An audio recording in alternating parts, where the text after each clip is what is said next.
तर चला आज बनवणार आहे मी कुरड्या। नमस्कार सर्वांना, कसे आहात सर्वजण? तर माझ्या नवीन एका मिनी ब्लॉगमध्ये तुमचं सर्वांचं स्वागत आहे। मागे ज्या कुरड्या बनवल्या होत्या त्याच्यातलाच मी चीक ठेवलेला होता थोडासा, कारण मी त्या मग काय सकाळी सकाळी लागले लगेच कुरड्या बनवायला। बघा इथे चीक वगैरे हटून घेतला मी, व्यवस्थित असा शिजवून घेतला आणि एक दोन कुरड्या बनवून बघितल्या कशा होता कशा नाही। मला असं वाटत होतं की शिजलं नाही, पण शिजलेलं होतं चांगलं। अजून एकदा हलवून घेतलं व्यवस्थित, कारण चीक जर चांगला शिजला नाही तर कुरड्या तुटून जातात, त्याच्यामुळे व्यवस्थित असा शिजू दिला चांगला। मागच्या वेळेस जे कुरड्या बनवल्या होत्या ना त्याच्यातला चीक उरलेला आहे। मी थोडेसे जास्तीच गहू टाकलेले होते आणि मी त्या व्हिडिओमध्ये बोललेले पण होते कसं मुलांना चीक वगैरे आवडतो ना, त्याच्यामुळे मी जास्तीच गहू टाकले होते भिजत। इथे बघा मला मुलांनी चहा बनवून आणून दिलेला आहे। किती छान वाटतं नाही का, एक दिवस जरी चहा आयता प्यायला भेटला तरी खूप छान वाटतं। त्याला चहा बनवायचा होता पण मी कामात दिसले म्हणून त्यांनी स्वतःच बनवला, स्वतःही पिला आणि मलाही चहा आणि खारी आणून दिली। खूप छान बनवला आहे, खरंच छान झाला आहे चहा। मग काय चहा पिले आणि लागले आपल्या कामाला, थोडीशी ताकद आली चहा पिल्यावर छान वाटतं चहा पिऊन असं कामाला मस्त लागले। थोडी जास्तीचे गहू ना मुलांसाठीच भिजत ठेवलेले होते, कारण सर्वांना चीक आवडतो आणि मला पण चीक आवडतो, त्याच्यामुळे जास्ती गहू भिजत ठेवलेले होते मी।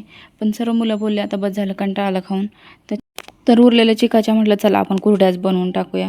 बघा किती छान झाल्या कुरड्या, एकदम पांढऱ्या शुभ्र झालेल्या आहेत कुरड्या। बघा तर एवढ्या झालेल्या आहेत कुरड्या, काहीच होत नाही चिकाला। दररोज 2 टाइम पाणी काढायचं चिकाचं, सकाळी सायंकाळी, आणि पाणी ओतून ठेवायचं त्याच्यामध्ये। इकडे बघा चीक खायची तयारी, मी गपचूप शूट केलं त्याचा असं तर मग त्याला काढून दिला सगळा चीक वगैरे, ते पातेल्याचं चिकटलेलं वगैरे, कारण खाली ते थोडंसं चिकटलेलं असतं ते खूप छान लागतं। मग काय बसून बसून थोडंसं खाऊन घेतलं आम्ही सर्वांनी आणि मग लागले स्वयंपाकाला। सगळं आवरून घेतलं आणि स्वयंपाक पण बाकी होता दुपारचा। इथे पोळ्यांसाठी लागणारं पीठ मळून घेतलं आणि डाळ लावलेली होती, बटाटे लावलेले होते। म्हटलं पोळ्या होईपर्यंत डाळ बटाटे होऊन जाता, मग वरणाला फोडणी देता येईल आणि बटाट्याची भाजी बनवता येईल। परत चटणी बनवायची होती हिरवी, खूप उशीर होतं तेवढं करता करता सकाळचं, आणि सकाळचं एक एक एक एक आवरता करता लगेच दुपारची वेळ होते स्वयंपाकाची।